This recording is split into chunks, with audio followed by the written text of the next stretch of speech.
What's up, guys? Today we'll be talking about Sylvia Plath. She was an American poet and short story writer who is best known for her works The Colossus and Other Poems and Ariel. In 1932, on October 27th, Sylvia Plath was born as the first child of a family of 4. By the age of 8, she had already published her first poem in the Boston Herald's Child section. Along with having an IQ of 160, she showed many signs as a promising artist. A week after Sylvia's 8th birthday, her father, Otto Plath, died from complications due to a foot amputation. The amputation was caused from untreated diabetes that he originally thought was lung cancer. While she was raised a utilitarian her whole life, she had a loss of faith from her father's death and was unsure of her religion the rest of her life. At the age of 20, Sylvia was diagnosed with clinical depression and would shortly after make her first documented suicide attempt. This attempt on her life could have been caused from the pressure she faced while working at Mademoiselle magazine company. Sylvia would then go on to receive 6 months of electric and insulin shock therapy at a psychiatric center.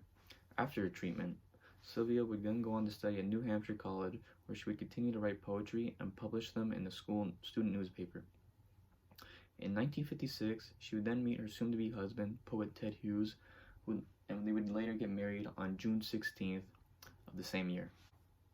The next year, they would move to the U.S., where Sylvia would meet the two poets, Anne Sexton and George Starbuck. They encouraged her to write more about personal experience, which she did, causing her to write about depression and her attempts on her life.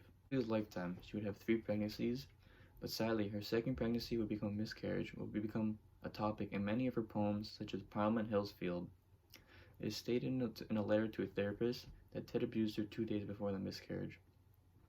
Their relationship wouldn't last long after that, with Sylvia finding out that Ted was having an affair. They later separated. Right, so currently, Sylvia Plath wasn't really in the best place mentally or physically due to all the negative recent events that just happened in the past 2 years. This paired with her clinical depression is what most likely pushed her over the edge. In 1963, Sylvia Plath took her own life by placing her head in a running oven. She stated months before her death that she was having an ongoing depressive episode, insomnia, and lost over 20 pounds in weight. The legacy that Sylvia left behind was one that I would say was controlled by Ted.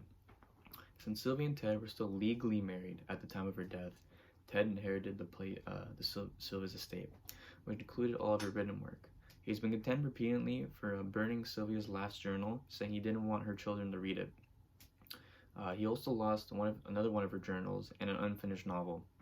He also instructed that all the collections of her work and journals shouldn't be released until 2013. Sylvia's gravestone has been repeatedly vandalized by people angry that the last name Hughes is still on the stone. Some is going as far as to chisel the name off and leaving only the name Sylvia Plath. Sylvia's life is one that I would say was one that was filled with constant sadness and negativity. This negative frame of mind can be seen in her writing. Today, I'll be reading and then analyzing a poem called Metaphors by Sylvia Plath. This poem is basically a monologue about her thoughts and feelings on her pregnancy. I am a rill in 9 syllables, an elephant, a ponderous house, a melon strolling on 2 tendrils. O red fruit, ivory, fine timbers, this loaf's big with yeasty rising. A money's new, minted in this fat purse. I'm a means, a stage, a cow and a calf. I've eaten a bag of green apples. Boarded the train, there is no getting off. Sylvia talks about how the effects of pregnancy has changed the way she sees herself physically and mentally. Surprisingly, through the use of metaphors, she's able to convey the way she feels. An elephant, a ponderous house, a melon strolling on 2 tendrils. These signify to us that she feels large in size. She also uses more metaphors to explain how she feels anxious and sick about motherhood.